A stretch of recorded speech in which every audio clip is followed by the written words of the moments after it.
Très chers amis, Erev Tov, Beruchim Abaim sur Yeshiva Zoom, Sej Online.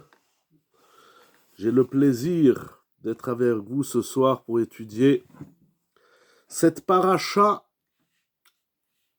longue et complexe de Tazria et Metzora.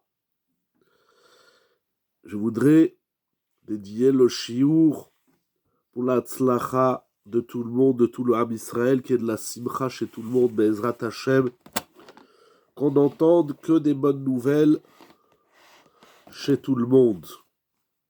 Que le mois de Iyar amène à tout le monde la santé. Enfin, c'est pas le mois, que Kadosh Baruch Hu, en ce mois de Iyar, il amène à tout le monde la santé. Comme on dit, Iyar, c'est Ani Hashem Rofecha, je suis Hashem ton guérisseur. Et la santé dans tous les domaines de la vie, la santé du corps, du nefesh, de la parnassa, du shalom baïd, des enfants, des petits-enfants, des arrière-petits-enfants, la hatzlacha dans la Torah et beaucoup, et seulement de la simcha.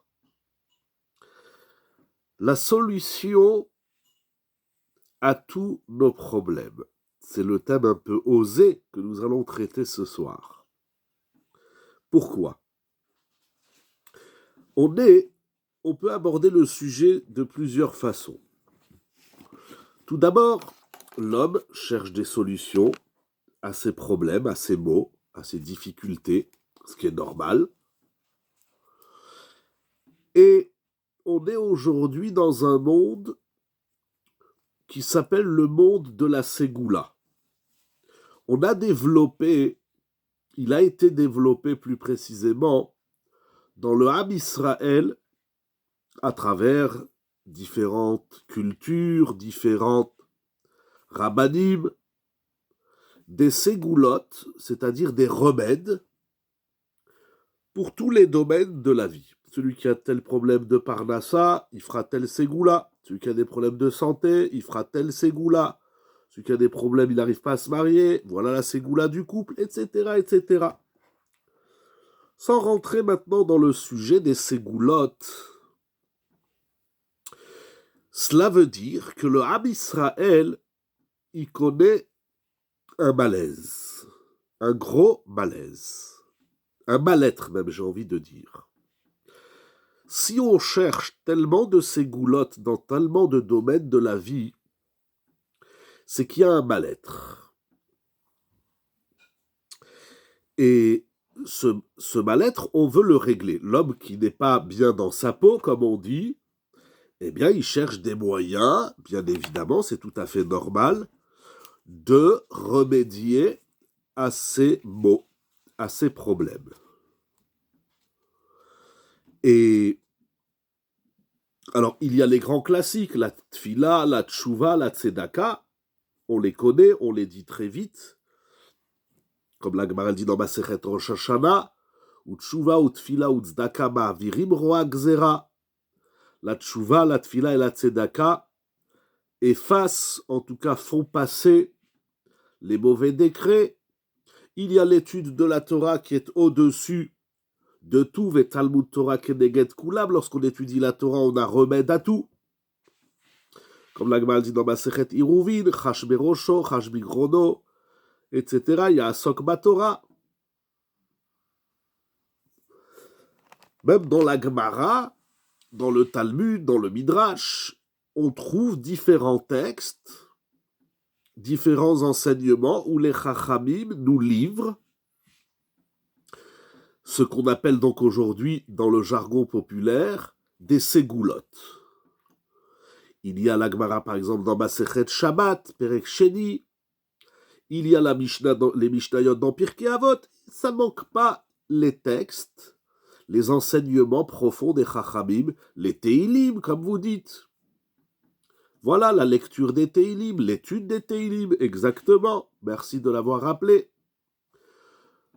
Mais aujourd'hui, il y a, peut-être parce que c'est les réseaux sociaux, c'est la mondialisation, il y a une culture qui s'installe de plus en plus de vivre sa Torah, de vivre son judaïsme, de vivre sa vie autour des ségoulottes. Dès qu'on a un problème, on cherche une ségoula.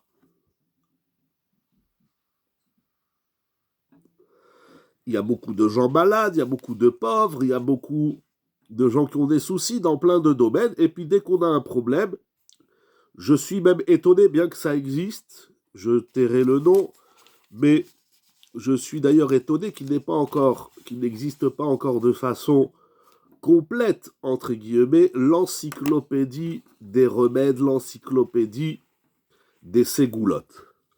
Ça ne serait tardé. Il existe déjà quelques livres, mais ils ne sont pas complets, etc. Ce que je veux dire, c'est que tout ça dénote d'un malaise profond.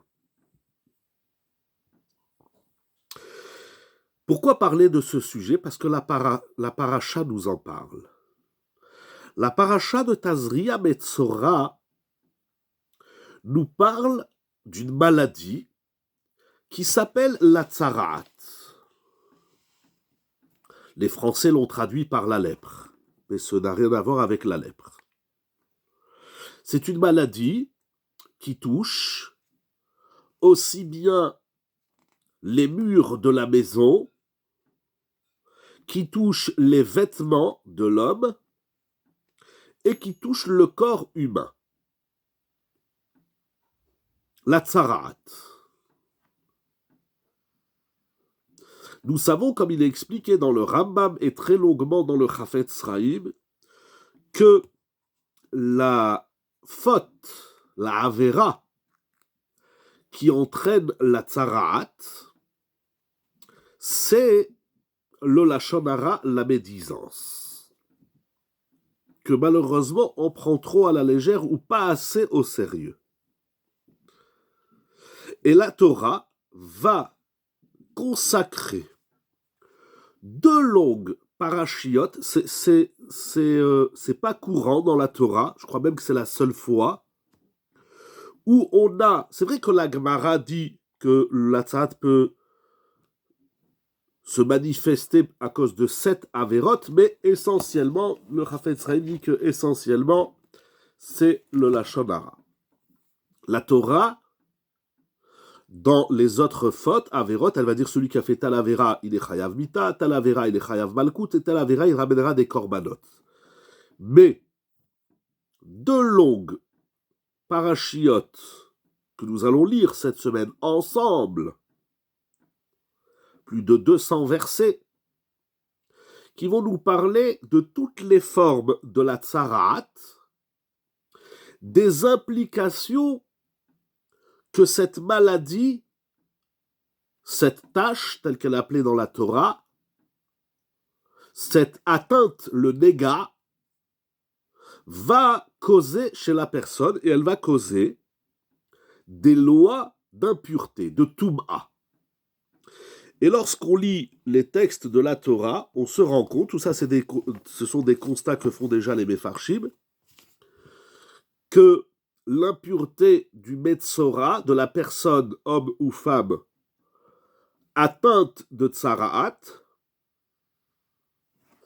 est une impureté, et l'impureté la plus sévère. Elle est même pire que l'impureté contractée par le contact d'un mort. Donc on a la faute la plus grave qui s'appelle lachon hara. Comme ça la Gemara dit dans Masechet Arachin que le lachon hara est pire que l'idolâtrie, l'immoralité, arayot, et le meurtre, shfichut damim. Donc lachon hara, c'est une avéra qui est extrêmement grave, au point que le lachon hara a causé, conduit à la destruction du Beth Amikdash, du deuxième temple, qui a causé donc l'exil, qui a causé même les souffrances d'Israël en Égypte, comme ça écrit Rashi dans Shemot. Et le lachon hara a donc causé d'innombrables dégâts dans notre peuple, dans notre histoire.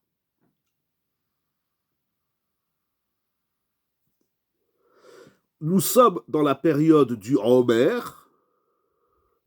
Nous savons que la première partie du Homer, c'est-à-dire jusqu'au 33 du Homer, inclus, nous vivons, selon la halacha, une catégorie de deuil d'un certain niveau sur les élèves de Rabbi Akiva, les 24 000 élèves de Rabbi Akiva qui meurent durant la période du Homer. La Gemara dit Shelo Naagu Kavod Zelazé parce qu'ils ne se respectaient pas. Et le Maharsha explique qu'il disait du Lachon Hara. Ils médisaient les uns sur les autres. Et ainsi de suite, le Lachon Hara a causé d'innombrables dégâts et continue de causer d'innombrables dégâts. Cette faute à expliquer, à comprendre en soi. Ce soir, nous sommes dans le remède, nous allons y arriver, la solution à tous nos problèmes. Cette faute, avec tous ces dégâts, entraîne la tsaraat. Et la tsaraat fait que la personne est impure pendant X temps, tel que tout ça s'est décrit dans la Torah, dans la paracha de cette semaine, Tazria et Metzora. Nous avons également un traité de Mishnah qui s'appelle Masechet Negaim, qui nous parle de toutes ces lois. Si dans toute notre histoire nationale a fait autant de dégâts, comment aujourd'hui peut-on cesser cette foule? Selon le Chafetz Chaim, on peut stopper l'hémorragie du Lachon Hara, j'ai envie de dire tout simplement en arrêtant d'en dire, mais en étudiant Shmirat HaLashon et Chafetz Chaim, en diffusant chaque Lachon Hara qui est prononcé cause des dégâts. Dans ce monde-ci, dit le Chafetz Chaim, dans le Olam Hazé et dans le monde à venir, dans le Olam Haba, chaque Lachon Hara qu'on s'abstient de dire, chaque fois qu'on ferme sa bouche, on bénéficie de brachot dans ce monde-ci, Baolam Hazé ou Baolam Haba, comme ça le Chafetz Chaim, il écrit 3 fois dans son livre Chafetz Chaim. Au moins 2 fois. J'ai en tête 3, mais 2 c'est sûr. Ça veut dire, même s'il y a 1000, par exemple, Lachon Hara prononcés dans la journée, par différentes personnes, chaque Lachon Hara qui n'est pas prononcé, donc il n'y en aura pas 1000, il y en aura 999, on évite des drames. C'est pas plus compliqué que ça, il faut étudier Ilchot Lachon Hara, il faut les enseigner, il faut les apprendre, il faut les véhiculer, etc., etc. S'il y a 100 000 Lachon Hara prononcés par jour, tout celui qui s'abstient de dire du Lachon Hara, il permet à lui, à sa femme, à ses enfants, au Am Israël d'éviter d'énormes dégâts. Chaque parole qu'on se retient mauvaise, chaque mauvaise parole qu'on se retient de dire, on évite des problèmes et on augmente le potentiel bracha pour répondre simplement à votre question, mais c'est une très bonne question. Le Lachon Hara qui cause la tsaraat, elle-même va causer des lois de Touma.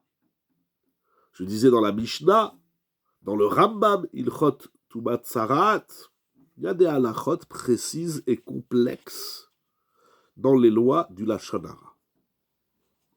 Et dans les lois de l'impureté issue de la Tsarat. Donc le Lachon Hara conduit à la Tsarat, et la Tsarat a pour conséquence des lois d'impureté extrêmement sévères, telles qu'on le voit dans la Torah, plus sévères que l'impureté du mort.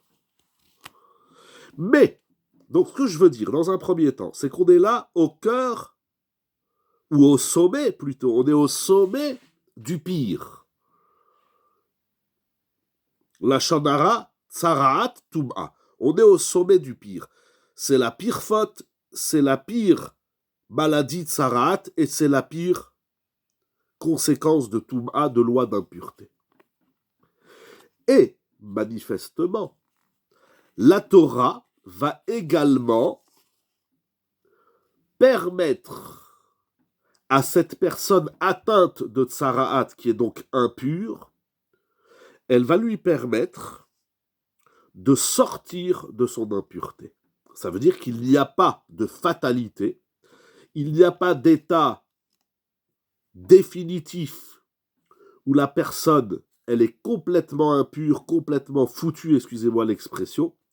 La Torah, sur cette pire faute, qui déclenche la pire maladie, qui déclenche la pire impureté, la Torah, elle va proposer une solution à cette personne. Alors bien sûr, la solution première, c'est d'arrêter de dire du lachon hara, mais ça ne suffit pas, nous allons voir. Et c'est ça qui m'intéresse, et c'est ça qui m'intéresse parce que la Torah, elle a prévu une solution au pire des problèmes. Ce n'est pas une ségoula, tu bois 3 fois par jour ça, ou tu dis ça, ou tu fais comme ça. C'est ce que nous allons découvrir ensemble ce soir. Ce sont des grands chidushim que les Mefarshim nous ont offerts. Nous allons lire un pasouk au chapitre 13, Perek Yud Gimel, pasouk mem he.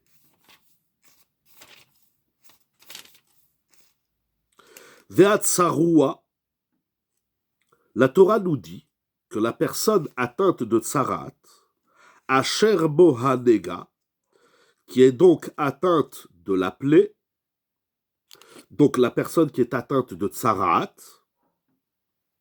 en plus donc de la maladie elle-même, la tsarat, et en plus des lois de l'impureté, la Torah dit begadav iyu frumim. C'est pas froum, hein, religieux dans le sens froum. Il devra porter des vêtements déchirés, nous dit Rashi. Perumim, ça veut dire keruim. Verosho iye faroua. Et il devra laisser pousser ses cheveux, mais goudal sear. Il doit déchirer ses habits, donc il doit marcher comme vulgairement comme un clochard, il doit marcher avec les habits déchirés en haillons, et il doit laisser pousser ses cheveux, il n'a pas le droit de se couper les cheveux. Ve'al sa femme ya'ate, il dit Rashi, il doit se comporter comme un endeuillé. Ya'ate, ça dit atef, il doit laisser pousser sa moustache, comme un endeuillé. Ça, il dit Rashi, ke'avel. Le Metzora, il doit se comporter comme un endeuillé. Incroyable. La Torah poursuit, elle continue, Vetame, Tame, Yikra. Et là où il ira, il devra annoncer à tout le monde qu'il est impur. Ceci, verset 46, Kol yeme asher anegabo, Yitma, Tameu. Durant toute la période où le Nega, la Tsaraat, où il portera la Tsaraat, il est impur. Badad yeshev michutz la mahane, moshavo. Et il devra vivre isolé, badad, isolé, à l'extérieur du camp. C'est-à-dire qu'il doit sortir de la ville, du quartier, de la ville, et il doit aller habiter dans la campagne, tout seul, badad. Donc la Torah, en plus des lois, en plus de la maladie, des lois d'impureté, il y a ce comportement d'endeuillé qu'il doit avoir, notamment en déchirant ses vêtements, laissant pousser ses cheveux. Il doit également annoncer à tout le monde qu'il est impur, et il vivra isolé, tout seul, loin de tout et de tout le monde. Dans ce programme, nous allons travailler les 3 derniers mots du verset 45. Vetame, tame, yikra. Ça veut dire, il doit dire à tout le monde, il doit appeler, il doit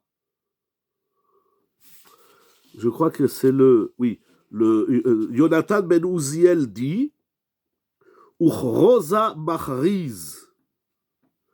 Et il publiera, il fera savoir. Mais publier, c'est que tout le monde doit savoir, vous vous rendez compte. Il doit proclamer, ça ne résonne pas assez dans ma tête, mais il doit faire savoir à tout le monde. Machriz, c'est pas en cachette, il dit à son copain, tu sais, j'ai un problème, je suis impur. Non, non, il doit le crier sur tous les toits. Alors proclamer, ok, on va dire proclamer, il doit proclamer sur tous les toits qu'il est impur.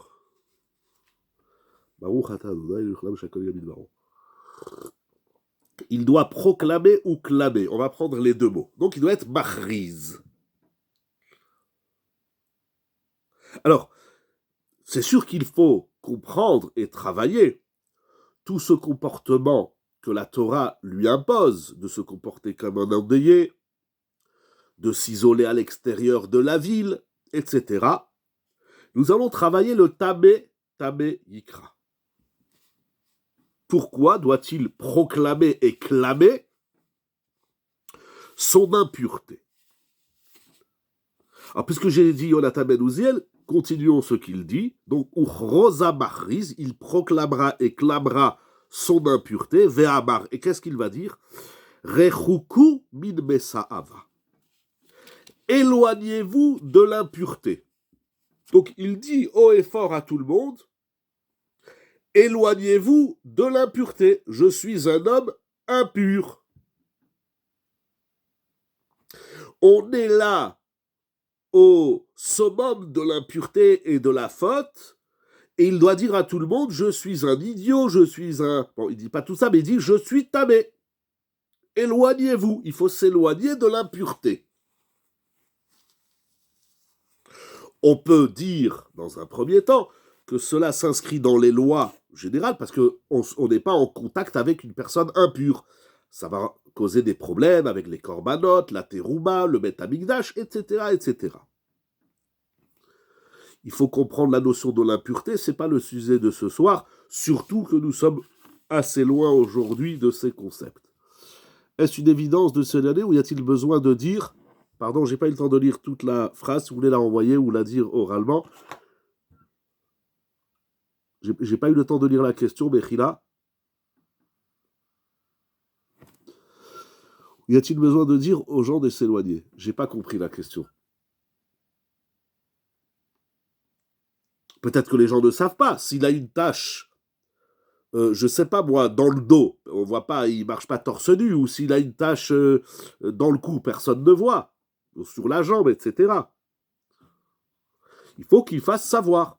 Si quelqu'un s'approche de lui, ça ne suffit pas de dire je suis impur. Non. C'est ça qu'ils disent, c'est ça qu'il dit Yotam ben Uziel, vous faites un bon diouk, maintenant j'ai compris ce que vous dites. C'est pas de dire je suis impur. Mais nous allons travailler justement. Pourquoi doit-il rajouter éloignez-vous? Alors, Jonathan ben Uziel, comme ça il dit aussi Rashi, Mashmiya Sheutame. Alors, il y a quand même une nuance, vous avez raison, parce que Jonathan ben Uziel, il dit, dans sa formulation, dans sa proclamation, il dit éloignez-vous. D'après Rashi, il dit pas éloignez-vous, il dit je suis tamé. Et tout le monde s'éloigne de lui. D'après Jonathan ben Uziel, il doit formuler l'éloignement. C'est pas seulement je suis impur. D'après Rashi, il dit qu'il est impur, et les gens d'eux-mêmes s'éloignent. D'après Jonathan ben Uziel, il doit formuler et inviter les gens à s'éloigner de lui. Vous vous rendez compte, c'est Nora Vayom, un bonhomme, il va dans la rue, on veut lui faire la bise, oh, shalom aleichem, là, surtout pas, éloigne-toi de moi, je suis un être impur. Mais ce qui est incroyable, en tout cas au moins dans la Torah, il faut vérifier dans Chazal, mais au moins dans la Torah, c'est le seul impur qui proclame son impureté. La question que nous allons travailler, c'est pourquoi doit-il dire à tout le monde qu'il est impur? Alors, au Pshat Pachout, c'est pour que tout le monde s'éloigne. Pourquoi il y a des gens qui s'approchent? Pour lui faire la bise, pour lui dire Shalom Aleichem, comment ça va? Ou pour lui serrer la main, ou pour lui donner un objet, ou bien on est dans le bus, dans le métro, il va dire aux gens, poussez-vous, éloignez-vous, je suis impur.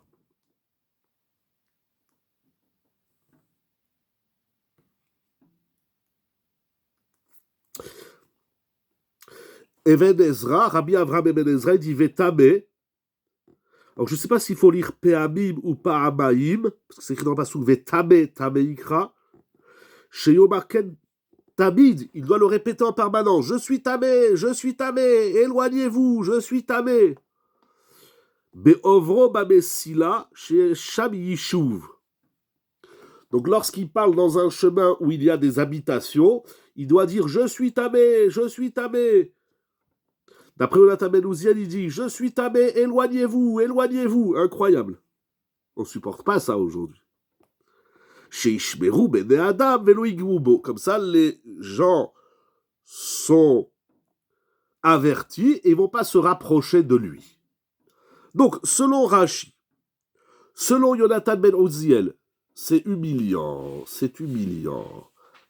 Il a fait une faute grave. Il a fait une faute grave, il a dit du lachon hara, c'est lui qui a humilié. Rashi, déjà, il parle de ça. Je ne vais pas lire tous les Rashi, mais regardez le Rashi au verset 46. C'est humiliant. Donc, quel est l'intérêt? Alors, on peut répondre simplement, c'est écrit également dans Rashi, que la faute du lachon hara provient de l'orgueil. Alors, comme il était orgueilleux, il parle sur tout le monde, il se permet de dire du mal sur les uns et les autres, alors la Torah, elle veut qu'il s'écrase. Il doit subir cette humiliation. Mais ce qui est très fort ici, c'est que c'est lui-même qui appelle à cette humiliation. Mais je ne vais pas aller dans ce qui voûte de l'humiliation. Je vais prendre un autre sens.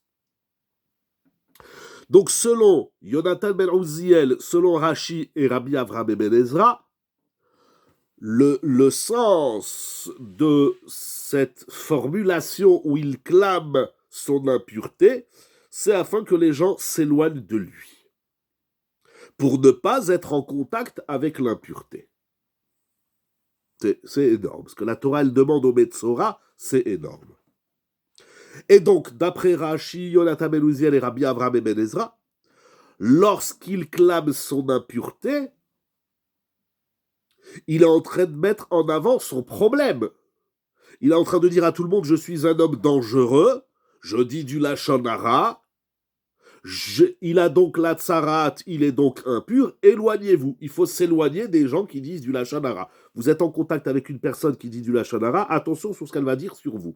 Donc il doit dire à tout le monde, je suis un homme, je suis un terroriste de la parole, et éloignez-vous de moi. Incroyable. Dans les mots d'aujourd'hui, vous savez, c'est très intéressant. Imaginez quelqu'un qui vient vous voir, vous rencontrez une personne, et là, vous êtes en mode, vous avez envie de dire du lachon hara sur quelqu'un, vous venez de subir quelque chose, alors l'autre, il vient et dit, écoute, je crois le mieux, c'est que maintenant, tu me laisses tranquille, bon, je te dis salut, voilà, je te salue poliment, mais regarde, éloigne-toi, parce que dans moins de 30 secondes, de ma bouche, il va sortir du lachon hara. Alors, s'il te plaît, éloigne-toi. Voilà, pour moi et pour toi. J'en ai subi assez, s'il te plaît, pousse-toi. Là, je ne veux pas parler. Je ne sais pas. Je le dis en amont. Lui, il le fait en aval. C'est-à-dire, il a déjà parlé, il a déjà souillé tout le monde, il a déjà abîmé le monde entier. Alors il doit dire à tout le monde qu'il est impur. Ok. Quel est le sens? Alors, le sens, c'est de s'éloigner de l'impureté. Tu es un homme dangereux, éloignons-nous de l'impureté. Donc nous sommes au cœur du programme de son impureté, parce qu'il doit déchirer ses vêtements, il doit laisser pousser ses cheveux, et il doit appeler tout le monde à s'éloigner de lui. On est, j'ai envie de dire, dans le processus d'éloignement. Il le dit pour lui ou pour les autres? Alors, très très très très bonne question, on va y arriver. D'après Rashi, Jonathan Ben Uziel et Even Ezra, il le dit pour les autres, mais nous allons voir quelque chose d'extraordinaire. C'est-à-dire qu'il met en garde les autres. Éloignez-vous de moi, je suis un homme impur et dangereux. Donc c'est pour protéger les autres. Quelle force de dire aux autres, attention, je suis dangereux. Je dis du lachon hara. Il est impur, il dit à tout le monde qu'il est impur. Il faut être fort pour dire ça, il faut... Surtout que nous sommes dans un monde, et je vais le dire très vite, où on aime cacher nos failles, nos erreurs, nos problèmes. On ne crie pas dans la rue nos problèmes. Donc voilà, ça c'est, première partie, c'est les Rishonim, Rashi et Rabbi Avraham ben Ezra et Yonatan ben Uziel. Cependant, la Gemara au traité Shabbat, Daf Samer Zayin Abu Dalef, elle dit la chose suivante. Vetame Tabe Ikra. Alors, lisons la Gemara. Donc la Gemara, elle ramène notre verset. Il dira à tout le monde qu'il est impur. Tsarich leodia tsaro larabim. Il doit faire savoir sa souffrance à tout le monde. Verabim yevakshu alav rachabim. Et le tout le monde, quand tu entends qu'il est en souffrance, qu'est-ce que tu vas faire? Quand on entend qu'une personne elle est en souffrance de tsaraat, de deuil, tel que la Torah le préconise, et d'isolement, qu'est-ce qu'on fait? Eh bien, la Gemara, elle dit, on va prier pour lui, on va implorer la rachamim. Donc, ça veut dire, on prie, exactement. Donc, ça veut dire que celui qui nous dit qu'il a un problème dans la vie, ça doit éveiller chez nous le sentiment, comme dit le sabbat de Kelem, de Nosé Berol Imchavero, ça veut dire le sentiment de dire je ne peux pas laisser l'autre dans son problème. Qu'est-ce que je peux faire pour qu'il sorte de son problème? C'est prier pour lui. Donc la Gemara nous dit que lorsque le Metzora, il clame son impureté, c'est pour éveiller la Rahamim, pour éveiller la sensibilité de tout le monde, pour que tout le monde prie pour lui. Donc ça veut dire qu'en clamant son impureté, il appelle au secours.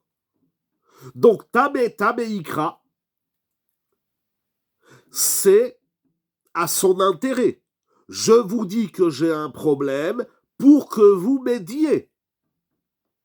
Alors ce que je ne comprends pas, c'est que Rashi, le Even Ezra et Yonatan ben Uziel, ils ont dit pourquoi tu dois nous dire que tu as un problème?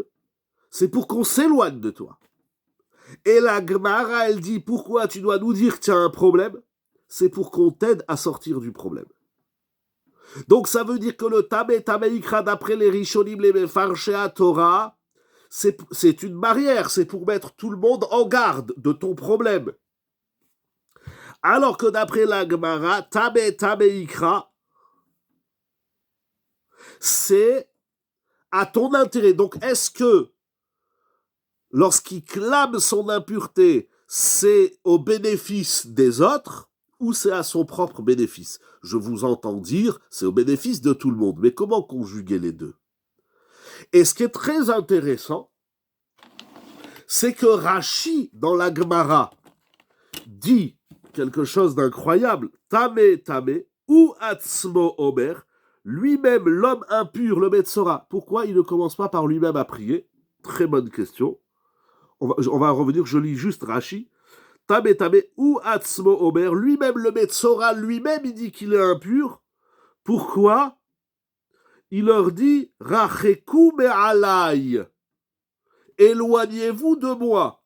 Donc Rashi, dans la Gemara, il dit comme Yonatan Uziel, pardon, avant les questions, je finis juste parce que sinon je suis pas clair, je vais revenir à vous, mesdames. Donc Rashi, dans la Gemara, il dit comme Yonatan Uziel, il dit à tout le monde, je suis impur, éloignez-vous de moi. Et nous, qu'est-ce qu'on va faire? On va prier pour lui. Donc c'est une seule phrase. Éloignez-vous de moi, il n'en dit pas plus. Éloignez-vous de moi, je suis impur, éloignez-vous de moi. Il ne dit pas et priez pour moi. Ça doit venir des autres. Quand quelqu'un vient te dire j'ai un problème, n'attends pas qu'il te demande de prier pour lui. De toi-même, ça doit éveiller la rahamim et ça doit te donner envie de prier pour lui. Alors comment faire une longue phrase? il est impur. Je le dis en jeu, mais c'est il. Je suis impur. Donc j'ai dit du lachon hara, j'ai la tsarat, je suis impur, éloignez-vous de moi, pour ne pas que vous soyez impurs. Et donc, vous allez prier pour moi. Donc le Tamé Ikra, il est au bénéfice du Metzora ou il est au bénéfice des autres. C'est ça la question que j'ai sur Rashi, Yonatan, Benouziel et Benezra. Maintenant, mesdames, je vous lis si vous voulez. Juste, on va commencer dans l'ordre des questions qui ont été envoyées. Madame Tsipora, si je ne me trompe pas. Ah, oui, vous avez demandé pourquoi il ne prie pas pour lui-même. C'est une très, très grande question.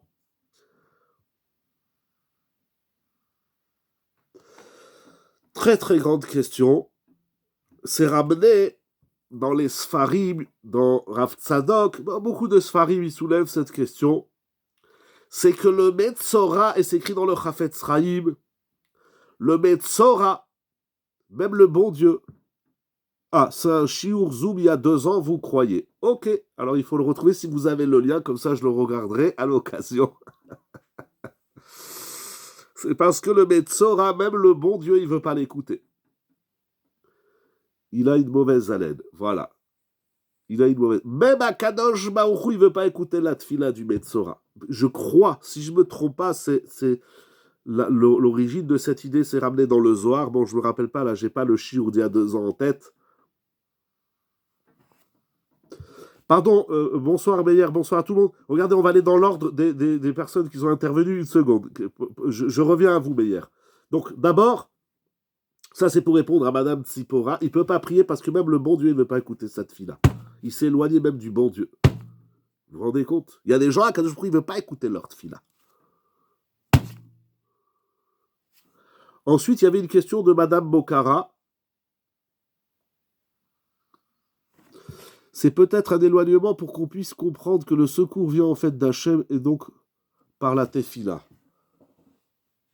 Mais comment conjuguer l'éloignement avec l'appel à la tefila? Éloignez-vous de moi, priez pour moi.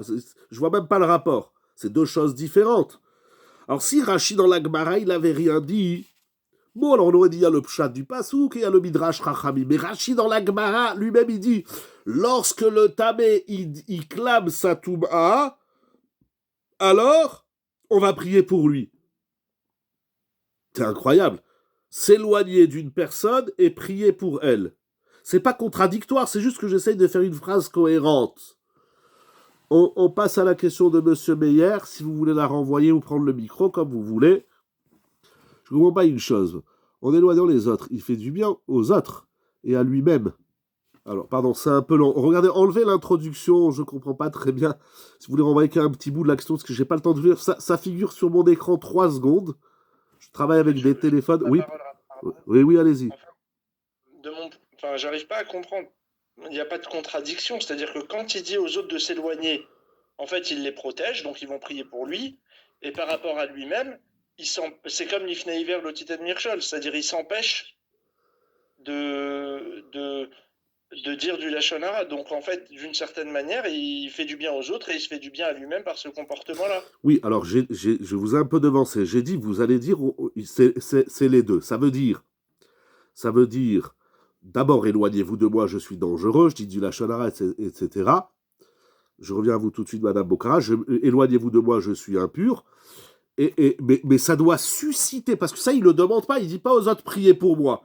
Ça doit susciter naturellement, c'est quelqu'un qui est dangereux, c'est un terroriste de la parole. Il dit du Lachon Hara. Alors il dit éloigne-toi parce que je suis dangereux. Ça, moi quand quelqu'un me dit éloigne-toi, je suis dangereux, ça me donne pas envie de prier pour lui. Ça me donne envie de m'éloigner de lui. Comment Alors, soit c'est 2 choses. 1, éloigne-toi de moi, je suis dangereux. 2, j'ai un problème, il est Metzora, prie pour moi. Ça peut être 2 choses. Mais je vais essayer, inspiré, nous allons voir 2 grands maîtres de la Torah, d'unir les deux. Alors oui, Madame Bokhara, vous dites, s'éloigner... Oui, pardon? De reprendre la parole, mais pourquoi il a besoin, Birlal, de s'exprimer sur le sujet, puisqu'il est Metzora, donc les gens, ils voient qu'il est Metzora, il a besoin de leur dire... Non, pourquoi on voit? Je vous dis, s'il a un bouton sous la chemise, parce que si vous connaissez la paracha, vous allez voir que c'est des taches de couleurs, etc. Alors, c'est pas, tout le monde ne sait pas qu'il est Metzora. S'il dit pas, et puis premièrement, deuxièmement, même dans le Metzora, il y a plusieurs niveaux d'impureté. Il y a les jours d'enfermement, il y a les jours où c'est déclaré qu'il est impur. Il y a le Esger, le Mukhlat, comme c'est écrit aussi dans la Mishnah Masechet Megillah, etc. Très bien, Chazak. Ah, alors Madame Bokhara, vous dites s'éloigner physiquement, ça ne veut pas dire se détacher sensiblement. Je suis entièrement d'accord avec vous. Bien évidemment. C'est pas parce qu'on s'éloigne d'une personne physiquement qu'on s'en éloigne sensiblement. En fait, il dit au secours. Tout à fait. Non, il dit deux choses. Il dit je suis dangereux, pousse-toi, mais ne me laisse pas tomber. Alors, si c'est deux choses, mais comment on marie les choses? Comment on fait le chinour entre le début de la phrase et la fin de la phrase? C'est-à-dire, je suis dangereux et je suis impur, donc priez pour moi. Non, c'est pas un donc. Pardon que je parle comme ça, c'est dans le limoud, mais soyons honnêtes. Quand quelqu'un il vous dit qu'il a un problème, par exemple, quelqu'un il a monté une affaire, et il vient vous voir, il dit, tu sais, j'ai un gros problème, j'ai fait faillite. Ça vous donne envie de quoi? De plus travailler avec lui, ça vous donne envie de vous éloigner de lui. Ça vous donne pas envie de prier pour lui. Peut-être s'il demande, il dit, je t'en supplie, fais-moi une bracha. Ok, je vais faire une fila pour toi. Ou quelqu'un qui vous dit qu'il a une maladie contagieuse. Ça vous donne envie de prendre vos clics et vos claques et de vous barrer. Soyons honnêtes, quand quelqu'un il vient nous dire qu'il a des problèmes dans la vie. Aujourd'hui, je ne sais pas pourquoi on prie que pour les malades.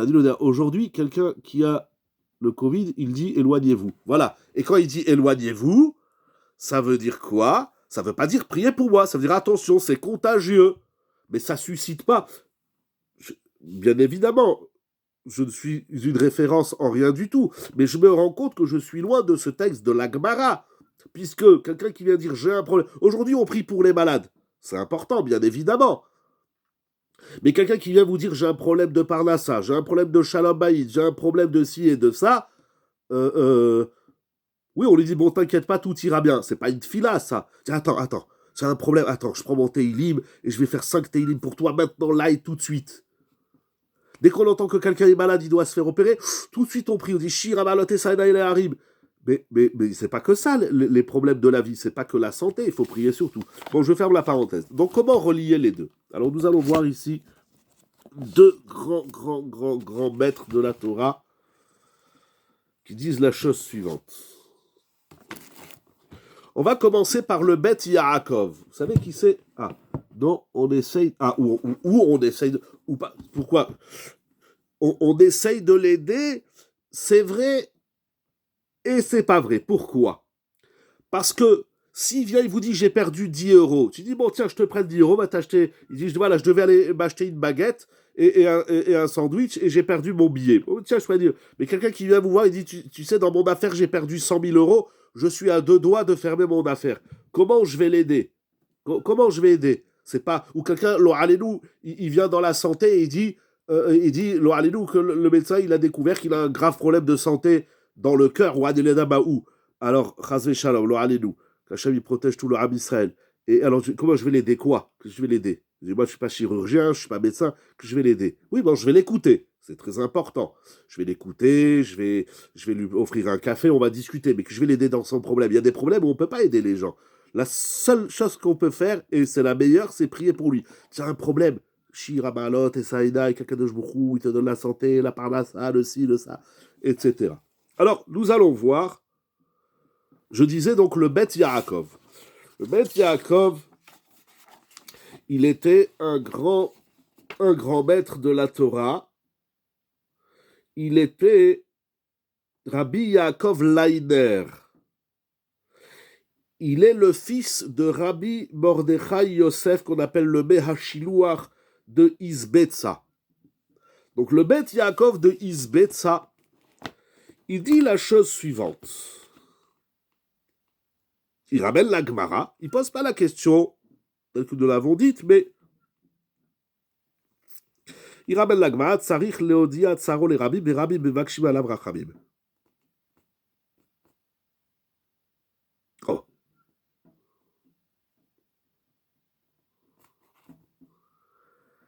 Il dit, pourquoi c'est écrit 2 fois Tamé, Tamé? Il doit dire 2 fois Tamé, Tamé. Et d'ailleurs, Onkelos, Il traduit Vela tista avun, Vela tista avun. Ne vous rendez pas impur. Pourquoi tu as besoin de le dire 2 fois? Pourquoi il faut répéter? Alors on a dit, Rabbi Abraham Eben Ezra, il doit le répéter autant de fois parce qu'il traverse les villes. Il y a les gens qui, voilà, ils saluent l'un et l'autre, le chauffeur de taxi, le chauffeur de bus, l'épicier dit à tout le monde, éloignez-vous, éloignez-vous, éloignez-vous, éloignez-vous, éloignez-vous. Pourquoi le dire 2 fois? Il dit quelque chose d'incroyable. Il dit le Bes Yaakov de Isbetza. Quelque chose d'incroyable. Ve'aïdou.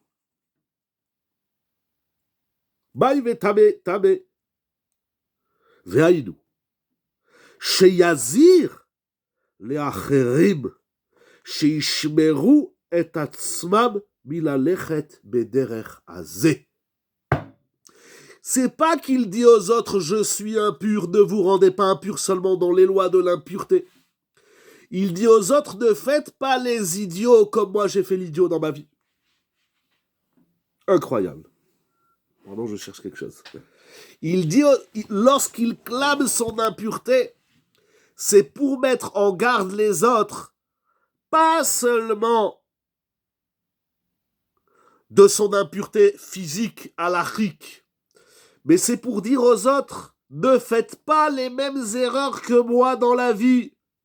Arrêtez de dire du lachon hara. Incroyable.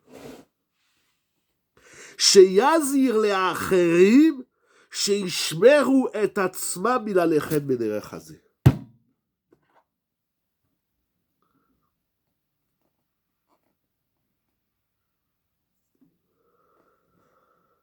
Et il dit quelque chose d'incroyable.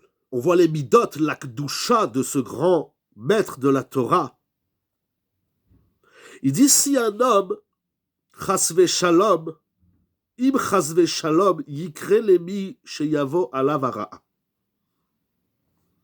Si chasve shalom, un homme, comme de devenir nazir après avoir eu exactement. Mais c'est différent, parce que là-bas, je vois la sota, je dois devenir nazir. Ici, je ne deviens pas nazir. Ici, je ne vais pas devenir un idiot comme celui qui a dit du lachon hara. Ici, la Torah, elle demande pas. Ce que la Torah, elle demande, d'après la Gemara, c'est de prier pour lui. Mais là-bas, je vais devenir nazir. J'ai vu la sota, il ne faut pas que je fasse comme elle, alors je vais devenir nazir. Ici, la Torah, elle ne dit pas, tu as vu le Metzora, alors tu dois faire quelque chose. La seule chose que tu as à faire, c'est prier. Nous allons arriver à la tfila. Il dit donc, la mida du Ham Israël, que si chasve shalom un homme, il lui arrive une épreuve, il lui arrive quelque chose de grave. Qu'est-ce qu'il fait? Utsofe ou bazir le acherim. Il dit aux autres, regardez qu'est-ce qui m'est arrivé parce que j'ai fait l'idiot. Et il leur dit, Shal kol panim em yezaru benafsham shelo yelchu bederech hazeh od velo yavo alem kemo shema alav. Il invite les autres à ne pas faire les mêmes erreurs que lui. Et c'est là où il va remédier à son problème. Pourquoi? Israël, c'est dans la force, dans la faculté du juif de faire du bien à l'autre, même si lui-même, il est dans la galère. C'est pas je suis dans la galère, alors tout le monde va galérer. Je suis dans la galère, mais je vais inviter les autres à ne pas tomber dans le trou, à ne pas subir la même galère. Ubi sheigia lemidazo igia letachlit hashlemut. Et celui qui atteint ce niveau de dire aux autres, regardez, moi j'ai un problème, ne faites pas la même erreur que moi, évite le problème. C'est-à-dire qu'il se met en référent il s'expose, donc là c'est plus humiliant, comme vous disiez tout à l'heure, Madame Tsipora. Au contraire, c'est là tout son honneur de dire aux autres, regardez, j'ai fait une erreur, j'ai fait l'idiot, et voilà qu'est-ce qui m'arrive. Je vous en supplie et je vous invite à pas commettre les mêmes erreurs que moi. Et celui qui arrive à faire ça, c'est-à-dire qu'il veut le bonheur des autres, alors qu'il est lui-même dans le drame, Ça s'appelle Igia le Tachlita Shlemut. Là, le Metzora, il arrive au summum de la Shlemut.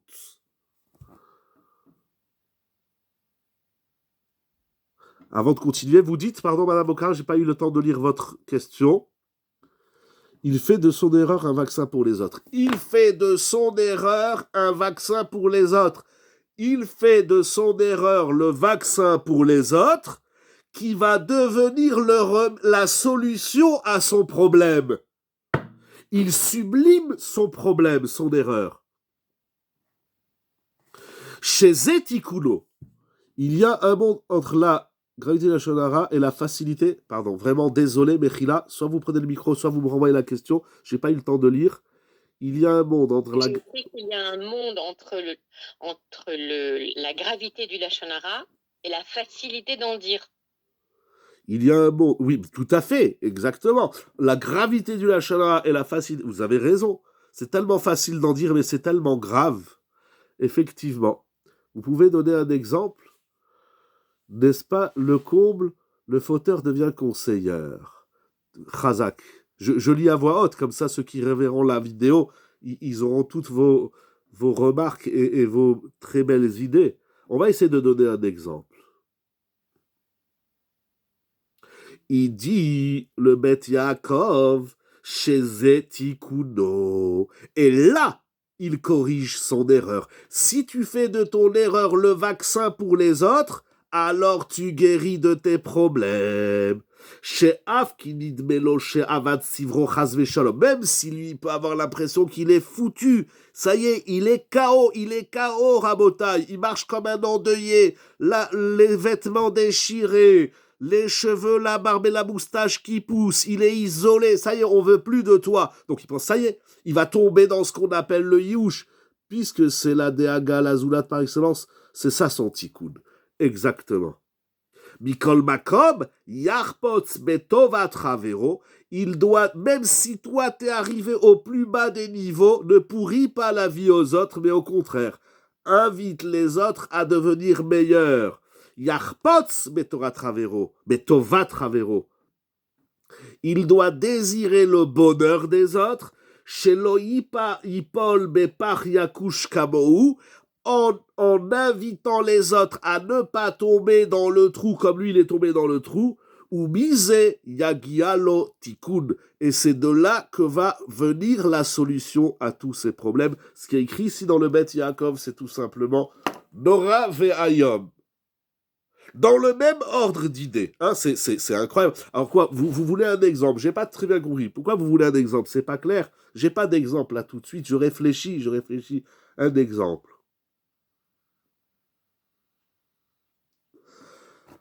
Je sais pas, j'ai pas trop d'exemples là en tête, mais vous faites quelque chose et vous voyez que vous ne pouvez pas y arriver parce que vous avez fait des erreurs. Non, je réfléchis. Vous voulez faire quelque chose et vous avez une voisine qui veut faire la même chose et qui débute. Vous avez déjà essayé, mais vous avez vu que ça marche pas. Alors vous devez lui dire, ne fais pas les mêmes erreurs que moi. Moi, j'ai échoué parce que j'ai fait des erreurs. Mais toi, regarde les erreurs, apprends de mes erreurs, inspire-toi de mes erreurs pour réussir. Pourquoi sa parole serait entendue par les hommes et pas par Hachem? Ah, attendez, très bonne question. Je réponds juste d'abord à Madame Rivka. Vous comprenez, ça c'est énorme. Pourquoi c'est son tikkun? Parce que c'est énorme. Parce que dans la vie, bien souvent, lorsqu'on échoue, on a les boules. La semaine dernière, on a parlé de la jalousie. Parce qu'on a les boules de voir que l'autre y réussit. Mais c'est pas seulement que j'ai les boules que l'autre y réussit, c'est que je vais être moi-même. Mon échec va être la cause de la réussite de l'autre.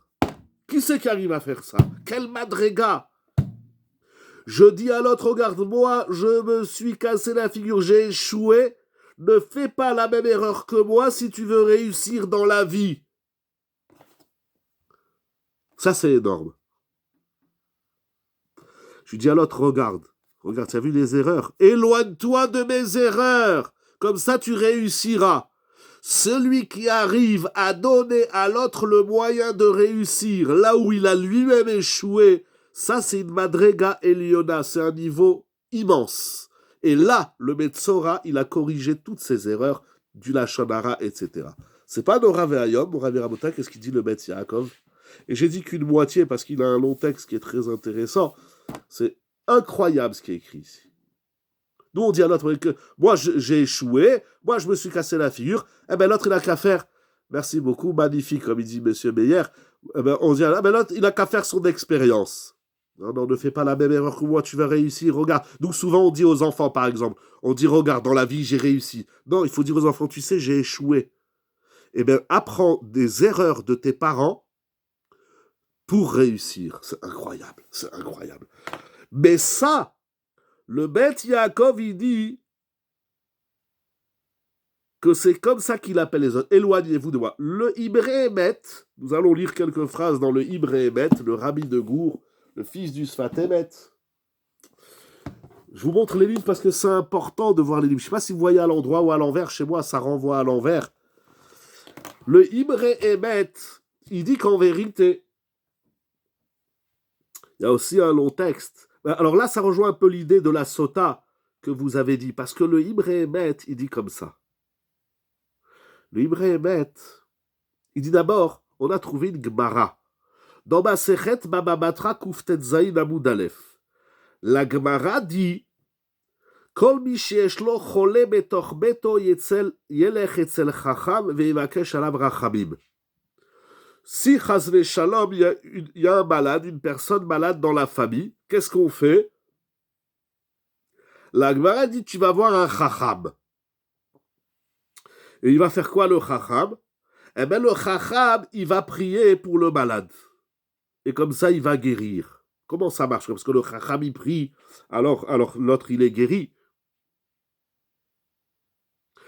En vérité, la Torah, elle dit que le Metzora, ce sera écrit plus loin dans la paracha, le Metzora, il doit aller chez le Kohen, ou Ba El HaKohen. Pourquoi tu as besoin d'aller voir quelqu'un d'autre? Maintenant, ça répond aussi à votre question, Madame Tzipora. Il ne peut pas prier pour lui, mais l'enjeu, c'est pas qu'il se renferme sur lui-même, c'est qu'il prenne son erreur et qu'il en fasse un exemple pour la société, pour sauver la société. Moraï Verabotai. Je suis un peu fatigué, on ne va pas trop tarder, mais regardez qu'est-ce qu'il dit le Ibré Emet. Il dit quelque chose d'incroyable. Le Ibré Emet, il dit, lorsque le Metzora, il va chez le Kohen, et il lui dit, Rabbi à Kohen, j'ai un problème. Il a la tsarat. Ça fait quoi? En parlant au Kohen, regardez comment il écrit, c'est incroyable. Hametzora orer et a Kohen li tshuva. Incroyable. Aliede agadato nimshechu diburim la Kohen sheyuchal lomar lo divrei kibushim. Il va ramener une idée du Baal Shem Tov bien connue que nous allons citer. Ça veut dire le Kohen, quand il va entendre le Metzora qui lui dit qu'il a dit du Lachon Hara, que maintenant il a la tsarat, que maintenant il est impur, le Kohen, qu'est-ce qu'il dit? Ouh là là, je dois me dépêcher de faire teshuva. C'est la raison pour laquelle il veille la Kohen. Il doit aller chez le Kohen, il dit j'ai un problème. Si je te raconte dans la vie que j'ai un problème, c'est pour t'inviter, te donner le moyen de ne pas faire la même erreur que moi. Et donc tu vas t'éveiller à la teshuva.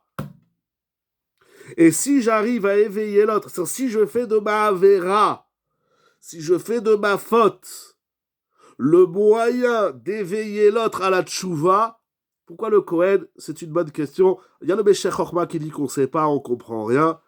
Mais en vérité, il y a une idée, c'est ramené dans les Sfarim que le Kohen, c'est la mida du Chesed, il éveille le Chesed. C'est une très bonne question. Et il dit comme ça, il dit la même chose. Alors ça veut dire celui qui est un malade, il va voir le Chacham et il lui dit qu'un tel de sa famille est malade. Qu'est-ce qu'il fait le Chacham? Yevakesh alav rachamim. Il dit, oulala, alors je vais prier pour ton frère, ta sœur, Adonama, qui est malade. Comment? Pardon. Aïdou. Mishum shachacham ose tshuva. Parce que lorsque tu vas dire à un Chacham qu'il y a quelqu'un chez toi qui est malade, qu'est-ce qu'il fait le Chacham? Il fait tshuva. vous savez, bien souvent, et le Par Chacham, il fait quoi? Il dit alors fais tchouva si tu veux que ça aille mieux. Le Chacham, il dit pas à l'autre fais tchouva. Le Chacham, il dit s'il vient me raconter qu'il a quelqu'un de malade dans sa famille, si le Kohen, il doit dire s'il vient me raconter qu'il a des problèmes de tsarat, alors je dois faire tchouva. Pas tu dois faire. Que tu dois faire tchouva, c'est ton histoire. Et il ramène une idée très connue du Baal Shem Tov qui disait que un juif, un Oved Hashem, Mashu Roev et Shomea Yeshlo Shaychut Lazé. Lorsqu'on voit quelqu'un qui fait une avéra, lorsqu'on entend quelqu'un qui fait une avéra, on doit se dire, si Hashem il m'a présenté un fauteur, c'est que cette faute quelque part, elle existe aussi chez moi. J'ai un lien avec la personne. C'est pas fortuit que Hachem il m'a mis un Mechalel Shabbat sous les yeux ou quelqu'un qui mange pas kasher, etc. C'est que j'ai un jeu à jouer, pas seulement sur l'autre, mais sur moi. Akadosh Baruch Hu, il m'envoie un signe, Shabbat, Nida, Kashrut, Lashon Hara, etc., etc. Et il disait le Baal Shem Tov, Uksheu Betaken et Atzmo. Et donc je vais me corriger, je dis, oulala, j'ai vu un juif qui a pris la voiture Shabbat, aïe aïe aïe, il faut que je me renforce dans le Shabbat. Et en me renforçant dans le Shabbat à travers ta Avera, ou au Setova Gam Lechavero, alors je rends un service même à celui qui a fait l'Avera. Il est le miroir de mes failles, et très bien dit, et donc puisque ta faute me renvoie à ma faute, certainement pas du même niveau. Moi, quand je vois un juif qui prend la voiture Shabbat, je me dis pas il faut que j'arrête de prendre la voiture Shabbat. Je la prends pas. Baruch Hashem, Ishtamar Shemo. Mais il faut trouver en soi où il est le Chilul Shabbat. Et donc, quand je vais corriger en moi le Shabbat, je te rends à toi aussi un service. Parce que c'est grâce, entre guillemets, c'est très grave, l'heure est grave, c'est incroyable ce qui est écrit ici.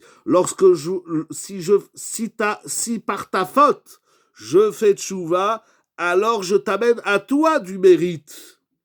Et Akadosh Baruch Hu, il t'a rendu un service. Plutôt que tu prennes la voiture et que tu ailles dans un endroit où il n'y a personne, Akadosh Baruch Hu, il a dit, si déjà tes Mechalel Shabbat passent devant des religieux qui font Shabbat, comme ça va les réveiller à faire Shabbat. Là, on est comme dans la Sota, mais il y a toujours cette différence. C'est que là-bas, le Nazir, il doit faire quelque chose. Ici, pardon, c'est la prière. Incroyable.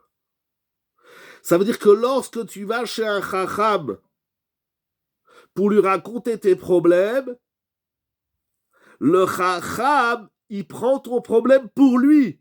Non, pas la prière et la tchouva, du coup. Exactement. Ça veut dire que tu as été méhoraire en me racontant ton problème. Tu as été méhoraire, tu as éveillé chez moi l'élan de tchouva, et c'est par cet élan de tchouva que je peux prier pour toi. Je dis à dire que je me roule. Regarde, l'autre, il a fait une avéra. Grâce à sa avéra, enfin, c'est dramatique, bien sûr.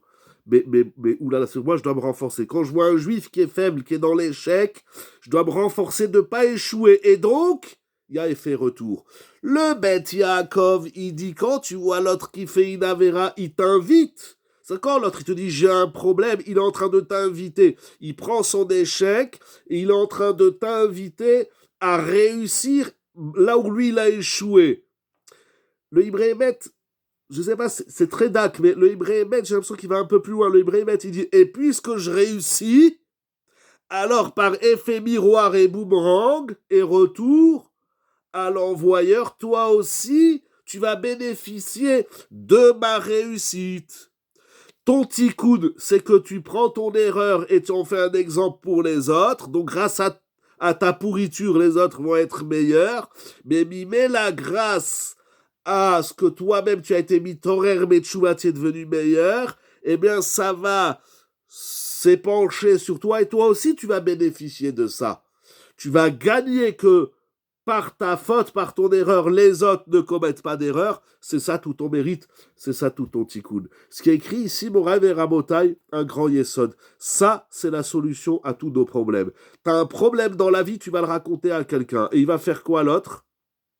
Eh bien, t'es en train de lui dire, regarde, moi, je suis un idiot, j'ai fait des erreurs. Je t'en supplie, prends mon échec on va sublimer l'échec. On va demander aux autres, c'est ça qui est incroyable.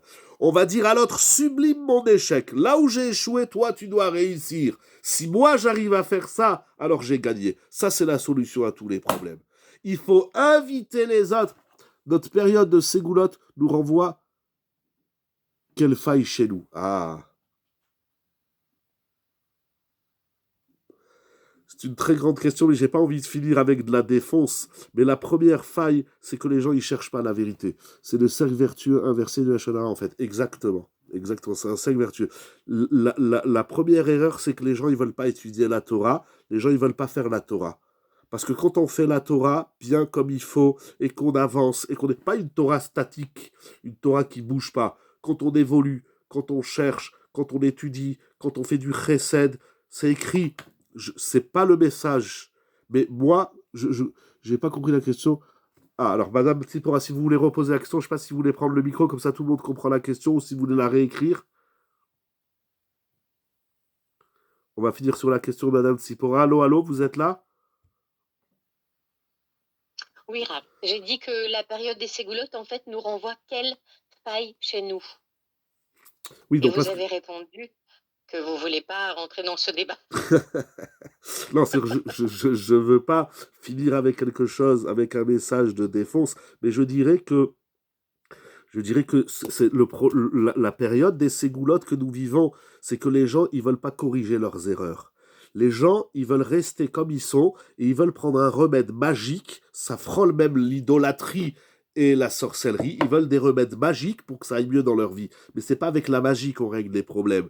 C'est lorsqu'on règle un problème que le problème est réglé. Et si on n'arrive pas à le régler, eh bien au moins on invite les autres à ne pas commettre les mêmes erreurs que nous. Mais ça, c'est énorme. Dans les midotes, c'est énorme. Si tu arrives à prendre ton problème et à inviter l'autre, à faire que l'autre, grâce à ton problème, il devient un bon gars dans la vie, c'est là que tu as réglé tous tes problèmes. C'est ça le tikkun. La solution à nos problèmes, c'est d'inviter les autres à devenir meilleurs et à pas être des idiots comme nous. Ça, c'est incroyable ce qui est écrit ici, Mouravi Rabotai. C'est une avoda ayuma. Ça veut dire, t'as échoué, ben tu prends ton échec et tu dis à l'autre, regarde, je t'offre mon échec pour que toi tu réussis dans la vie. Et tu vas voir l'autre, il roule dans une belle voiture et il gagne plein d'argent. C'est peut-être les fabricants de ces goulottes qui disent éloignez-vous. Oui, c'est-à-dire oui, exactement. Ceux qui disent éloignez-vous. Oui, c'est sûr qu'ils ont aussi. Non, mais je ne veux pas finir avec, comme j'ai déjà dit, avec de la défense et avec du moussa. Ani le DA, mais les gens. Non, je voulais dire quelques exemples. La tfila. Moi, je dis aux gens ce qui est écrit dans Chazal, c'est écrit dans la tfila, c'est écrit dans la Gemara. Celui qui fait la tfila Betsibour, il a la clé du bonheur. Celui qui donne la tzedaka, ça règle des problèmes. C'est écrit dans la Torah, ça s'écrit dans le Chumash, ou Berachecha Hashem Elokecha. Shabbat, c'est la bracha, etc., etc., etc. C'est clair, la Torah, elle est pleine de ségoulottes. Mais c'est des ségoulottes qui vont nous demander de faire un travail. J'avais entendu une fois un cours où il a été dit, oui, j'essaie de lire tout votre message, où il a été dit, oui, j'ai compris, vous n'avez pas vu. Mais si vous voulez prendre le micro, Rivka, sinon voilà, j'attends que vous écrivez. Comme ça, on va finir sur ça ce soir. Donc, entre-temps que vous écrivez, je continue pour conclure. Et donc, ça c'est énorme. Cette avoda d'inviter l'autre à réussir là où on a nous-mêmes échoué, c'est plus... C'est encore plus haut, plus fort que la jalousie, que le chiou la semaine dernière. C'est Nora Ve'ayom. C'est pas on dit à l'autre, regarde, fais comme moi pour réussir. Il faut lui dire, ne fais pas comme moi pour échouer. Et là, tu vas réussir. C'est énorme comme avoda. Et c'est-à-dire que si mon erreur, elle réveille chez toi l'élan de prier, c'est quoi prier? C'est quoi prier? C'est prier, c'est-à-dire faire tchouva. On ne veut pas croire à ce qui est écrit dans la Torah, mais on préfère des trucs, de la magie, de la sorcellerie. Est-ce que c'est aussi un conseil? C'est-à-dire oui. Celui du Metzora vers les autres. C'est plus qu'un conseil, parce que c'est ça. Il a tout intérêt, Razak pour la question, il a tout intérêt à réussir dans cette tâche, dans cette mission, de supplier les autres pour qu'ils réussissent dans la vie. Parce que c'est que comme ça que lui, il va corriger son erreur. c'est pas juste un conseil, vous comprenez ce que je veux dire? C'est pas juste, bon voilà, je te conseille, après tu fais ce que tu veux. Non, c'est presque, il doit presque empêcher les autres. Celui qui a dit du Lachon Hara, c'est lui qui doit être sur la place publique et dire aux autres, fermez-la. Ah, le défaut qu'on voit chez l'autre, c'est exactement. Exactement. Le défaut. Ça, c'est tout le problème. C'est très juste ce que vous dites, Madame Rivka. C'est très juste. Parce que ça, c'est tout le problème de celui qui dit de la Shonara. C'est qu'il voit. Mais en vérité, c'est très intéressant. C'est très fort ce que vous dites. Parce que c'est exactement ça qui dit le Baal Shem Tov. Et ça, c'est l'inverse du Lachon Hara. Celui qui dit de la Lachon Hara, il voit chez l'autre des problèmes. Quand tu vois le problème chez l'autre, c'est que toi, tu as un problème. Alors maintenant, qu'est-ce que nous, on doit faire? On doit dire, oulala, si lui, il a un problème, ça doit me renvoyer. C'est ça l'effet miroir. Ça doit me renvoyer à mon problème. Et c'est comme ça, Bezrat Hashem, que nous allons tous réussir. Qu'Akadosh Baruch Hu, il amène la solution à tous les problèmes du Ham Israël, que nous puissions arriver à cette madriga qui est Ayuma, qui est Nora Bayom. Quand tu vois chez l'autre un problème, prends-le pour toi, éveille-toi et prie pour lui. Et donne-lui du mérite. C'est incroyable. On s'éloigne de l'autre, c'est-à-dire on s'éloigne de l'erreur de l'autre pour la corriger chez nous. Et donc à l'autre, on lui donne du mérite parce que c'est sa correction. Et lorsque je me corrige, je corrige aussi les autres. Je vous dis, Moraï et Rabotai, Shabbat, Shalom, Umevorar, dans la joie, la santé, la paix en Eretz Israël, le shalom dans tous les foyers d'Israël, qu'on n'entende que des bonnes nouvelles, des cascades de bénédictions, des cascades de joie et de bonheur pour la gloire, l'honneur et la splendeur d'Akadosh Baruch Hu et de sa Torah. Le tout, bien évidemment, avec le sourire. Un grand merci, Rabbi Nathan et Madame Bokara pour tout ce que vous faites, que ça vous amène Rav Brachot, Shefa Bracha Ve'atzlacha, Morav Rabotai, Yeshiva Zoom. Ça y est, les feux sont maîtrisés. Oui, ça c'est le feu externe. Maintenant, il faut arriver à éteindre le feu du Lachon Hara. Merci à vous tous, à vous toutes. Toda Rabba, Shabbat Shalom. Umevorach, Yeshiva Zoom, Sage Online pour la gloire, la splendeur et l'honneur d'Akadosh Baruch Hu et de sa Torah, avec un immense sourire. Shabbat Shalom. Kol Tuv Lechaim Tovim Shalom.